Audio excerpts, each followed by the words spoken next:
എരുമപ്പെട്ടി വേലൂരിൽ റോഡിൽ പുതിയതായി ചെയ്ത BC പ്രതലത്തിന് തയ്യൂർ പ്രദേശത്ത് ചില ഭാഗങ്ങളിൽ മെറ്റലിളകിയത് സ്വകാര്യ വ്യക്തി ട്രാക്ടറിൽ മരം കെട്ടി വലിച്ചപ്പോൾ സംഭവിച്ചതാണെന്ന് പൊതുമരാമത്ത് വകുപ്പ് നടപടി ആവശ്യപ്പെട്ട് പോലീസിൽ പരാതി നൽകിയിട്ടുണ്ട്. കഴിഞ്ഞ ദിവസമാണ് എരുമപ്പെട്ടി വേലൂർ പോസ്റ്റ് ഓഫീസ് റോഡിലെ തയ്യൂരിൽ പുതിയതായി ചെയ്ത BC പ്രതലം ചില ഭാഗങ്ങളിൽ കേടുപാടുകൾ സംഭവിച്ചതായി കാണിച്ച് വേലൂർ പഞ്ചായത്ത് പ്രസിഡന്റ് സ്വപ്ന രാമചന്ദ്രനും വൈസ് പ്രസിഡന്റ് നിതീഷ് ചന്ദ്രനും വാർഡംഗം അൻസാറും ഉൾപ്പെടെയുള്ള കോൺഗ്രസ് നേതാക്കൾ രംഗത്തെത്തിയത്.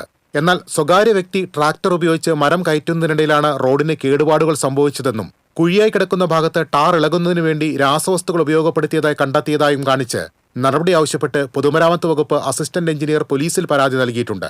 തെരഞ്ഞെടുപ്പ് മുന്നിൽ കണ്ട് പഞ്ചായത്ത് പ്രസിഡന്റ് സ്വപ്ന രാമചന്ദ്രനും കോൺഗ്രസ് ജനപ്രതിനിധികളും ഫണ്ട് അനുവദിച്ച MLAക്കെതിരെയും LDF സർക്കാരിനെതിരെയും നുണപ്രചരണങ്ങൾ നടത്തുകയാണെന്ന് CPM നേതാവും ചൊവ്വന്നൂർ ബ്ലോക്ക് പഞ്ചായത്ത് മെമ്പറുമായ അബ്ദുൾ റഷീദ് പറഞ്ഞു. ഈ വേലൂര് ഗ്രാമപഞ്ചായത്തിനകത്ത് കഴിഞ്ഞ പഞ്ചായത്ത് ഭരണസമിതി ചെയ്ത പ്രവർത്തനങ്ങളും അതുപോലെ തന്നെ MLA ആയിട്ട് ചെയ്തിട്ടുള്ള ഒരുപാട് പ്രവർത്തനങ്ങളുടെ നേട്ടം കൈവരിക്കുന്നതിന് വേണ്ടിയിട്ട് വേലൂർ ഗ്രാമപഞ്ചായത്ത് പ്രസിഡന്റ് ശ്രമിച്ചുകൊണ്ടിരിക്കുകയാണ്.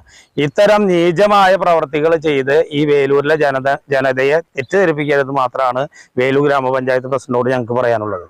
റോഡിൽ രാസവസ്തുക്കൾ ഒഴിച്ച് കുത്തിപ്പൊളിച്ചതാണെന്ന് CPMഉം DYFIയും ആരോപിച്ചു. റോഡ് തകർത്തതിനെതിരെ നടത്തിയ പ്രതിഷേധത്തിൽ ബ്ലോക്ക് പഞ്ചായത്ത് മെമ്പർ അബ്ദുൾ റഷീദ്, പഞ്ചായത്ത് പ്രതിപക്ഷ നേതാവ് AS ചന്ദ്രൻ, മെമ്പർമാരായ ബിന്ദു നന്ദൻ, അഷ്ന, ശ്രീമതി ജനാർദ്ദനൻ, കവിത ബാബു, ജമീല രാജു, ശുഭ അനിൽകുമാർ എന്നിവർ സംസാരിച്ചു. TCV news, Erumapetty.